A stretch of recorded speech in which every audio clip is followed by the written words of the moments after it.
যে নেতারা বলছে দাড়ি পাল্লায় ভোট দিলে কেউ নিরাপদে বাড়ি যেতে পারবে না, সেই নেতাদেরকে ভোটের অযোগ্য ঘোষণা করে এদেরকে নির্বাচনের আগেই শাস্তি দিতে হবে।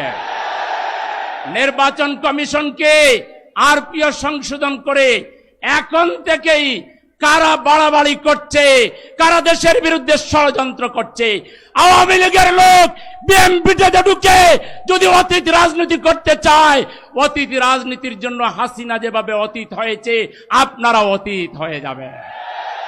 বাংলাদেশের রাজনীতির মূল্যায়ন অতীত দিয়ে হবে না, ভবিষ্যৎ দিয়ে হবে। গত 12 মাসে জামাত কি করেছে আর কে কি করেছেন, মানবিক সেবা আপনারা কি করেছেন, দেশ গঠনমূলক আপনারা কি করেছেন, এগুলো মূল্যায়ন করেই জনগণ জামাতকে ইনশাআল্লাহ আগামী দিনে ক্ষমতায় পাঠাবে।